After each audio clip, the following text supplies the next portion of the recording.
Hari ulang tahun adalah momen yang ditunggu-tunggu banyak orang. Karena perayaan ulang tahun identik dengan pesta, kado, dan makanan enak. Belum lagi ucapan selamat dan doa-doa yang diberikan dari orang-orang terdekat. Lalu bagaimana Islam memandang perayaan ulang tahun ini? Perlu diingat, sebagai umat Nabi Muhammad SAW, hendaklah kita menjadikan petunjuk beliau sebagai sebaik-baik petunjuk yang berusaha kita amalkan dalam kehidupan kita sehari-hari. Berkaitan dengan perayaan ulang tahun, perayaan tersebut tidak terlepas dari dua kemungkinan berikut ini. Kemungkinan pertama, menganggap perayaan ulang tahun sebagai bentuk ibadah dalam rangka mendekatkan diri kepada Allah Ta'ala.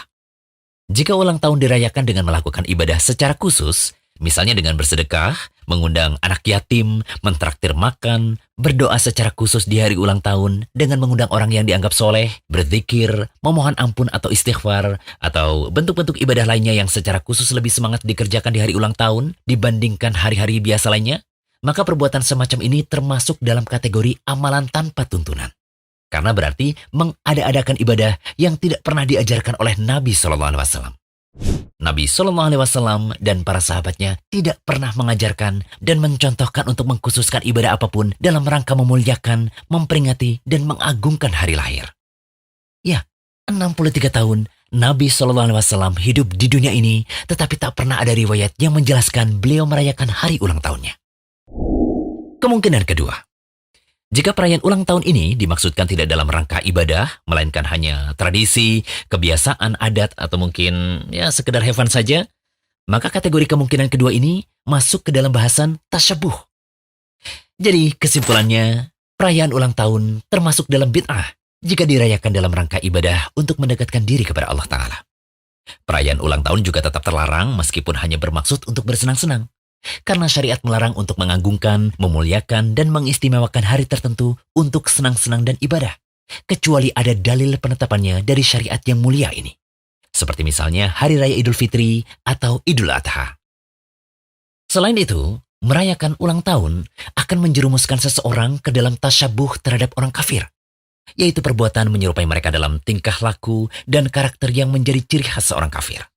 Termasuk ciri khas orang kafir dalam hal ini adalah membuat-buat berbagai macam id atau perayaan yang tidak ada asal-usulnya dalam agama mereka.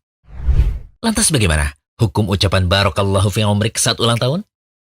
Begini, saat ulang tahun diungkapkan atau dirayakan dengan doa Barakallahu fi umrik, semoga Allah memberkahi umurmu, itu kira-kira lebih kental nilai mubahnya atau ibadahnya? Tentu nilai ibadahnya dong, karena nuansa Islami dan semua muslim paham bahwa doa adalah ibadah. Sehingga lengkaplah keburukan pada ulang tahun yang diyakini lebih Islami ini. Keburukan tasyabuh yang dikemas dengan ibadah. Ibarat kata pepatah, sudah jatuh tertimpa tangga pula. Tasyabuh kena, bid'ah pun kena. Maka bungkus Islami tadi tidak mengubah hakikat. Seperti riba yang disebut bunga, atau suap yang dibahasakan sedekah, atau bahkan zina yang disebut suka sama suka. Hukumnya tetap sama, haram. Jika demikian, sikap yang Islami dalam menghadapi hari ulang tahun adalah tidak mengadakan perayaan khusus. Biasa-biasa saja dan berwibawa dalam menghadapi perayaan semacam itu. Mensyukuri nikmat Allah berupa kesehatan, kehidupan, usia yang panjang sepatutnya dilakukan setiap saat, bukan setiap tahun. Dan tidak perlu dilakukan dengan ritual atau acara khusus. Demikian juga refleksi diri. Mengoreksi apa yang kurang dan apa yang perlu ditingkatkan dari diri kita selayaknya menjadi renungan harian setiap muslim, bukan renungan tahunan. Benarlah kata Al-Hasan Al-Basri, seorang tabi'in terkemuka yang menasihati kita agar bisa merenungkan bahwa semakin bertambah tahun, semakin bertambah hari, itu berarti berkurangnya umur kita setiap saat. Wahai manusia, sesungguhnya kalian hanyalah kumpulan hari. Tatkala satu hari itu hilang, maka akan hilang pula sebagian dirimu. Al-Hasan Al-Basri juga pernah berkata, malam dan siang akan terus berlalu dengan cepat, dan umur pun berkurang, ajal kematian pun semakin dekat. Semoga pembahasan ini bisa menjadi renungan kita bersama dan bisa menyadarkan banyak orang bahwa hakikat bertambahnya umur bukanlah untuk dirayakan, tetapi momentum untuk muhasabah diri karena umur yang semakin berkurang. Semoga Allah memberikan keadaan terbaik bagi kehidupan kita. Amin. Jangan lupa kunjungi rumaiso.com, update setiap hari, insya Allah.